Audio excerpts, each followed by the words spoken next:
Well, it's not for the first time, but today I want to talk again about Lord Maurice Glasman, a Labour peer, founder of the Blue Labour movement, and one of the most significant and arguably the most dangerous political thinker in Britain today. Glasman is dangerous not because he's wrong about everything. On the contrary, he's profoundly right about a great deal, which is what gives his analysis such force. He understands better than most in the Labour Party the scale of working class disaffection, the scale of disaffection across the country.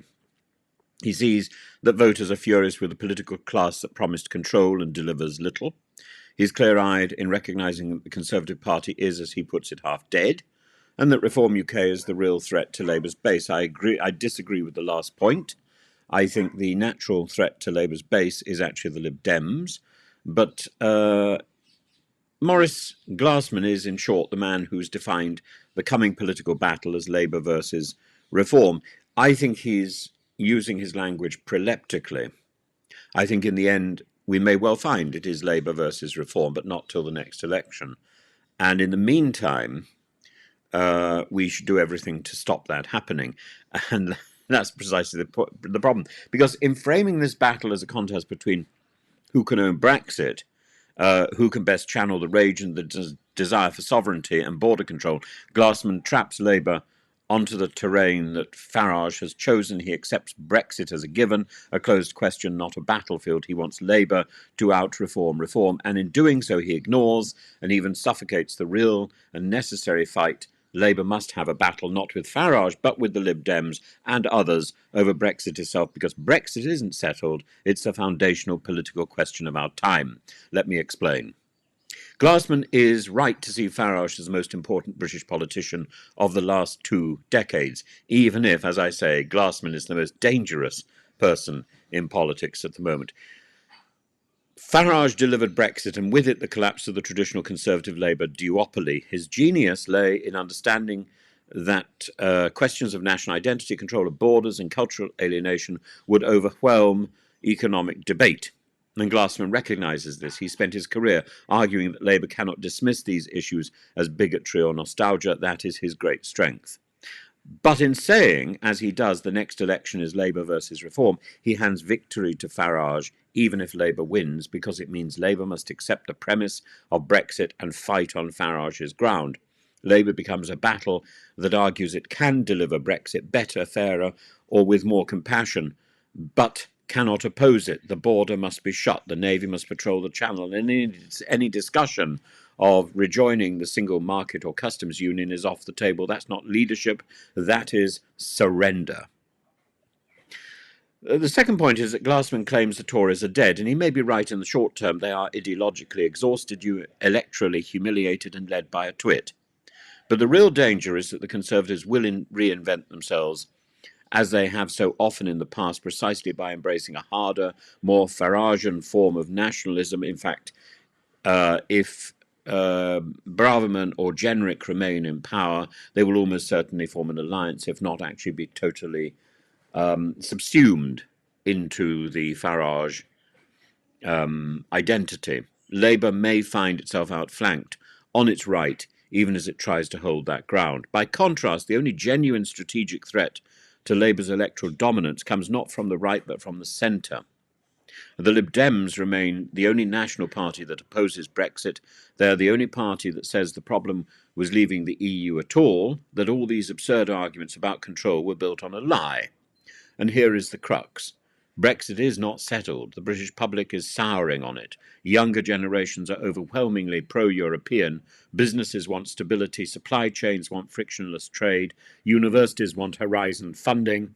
The Scottish question itself is entwined with Europe and with Brexit.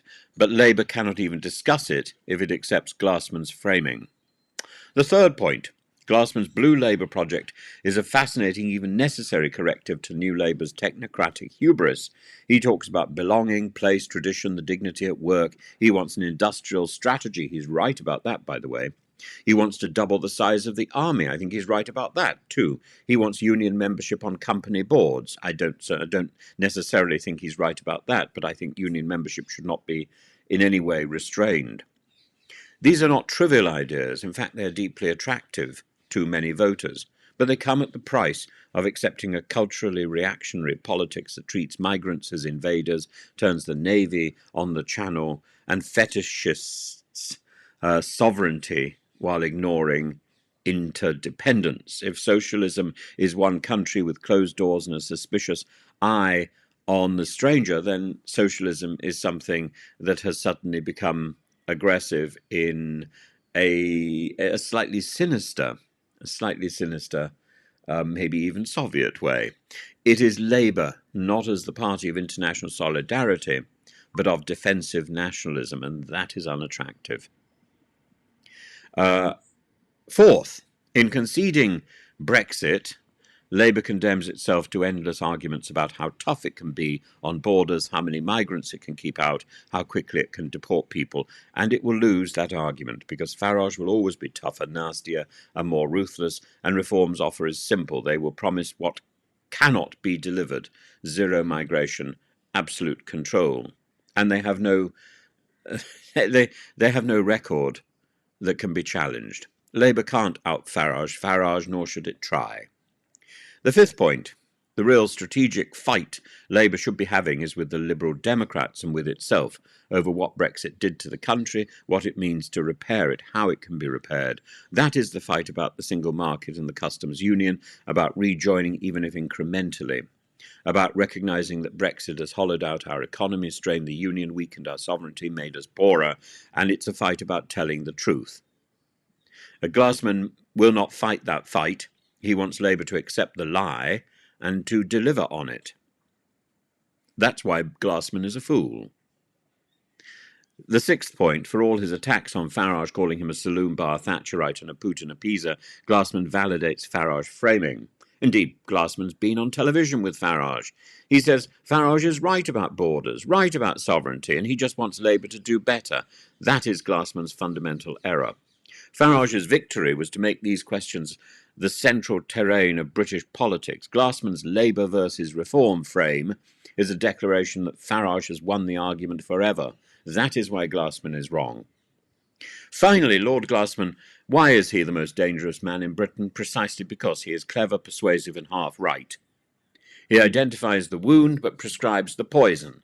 Labour should listen to his warning about disaffection, about cultural alienation, about place and belonging, but it should reject his strategy, because it is the strategy that will drag Labour further from its pro-European base, split its Liberal Union workers from its working class ex-voters, and cede the fight over Britain's future to Farage.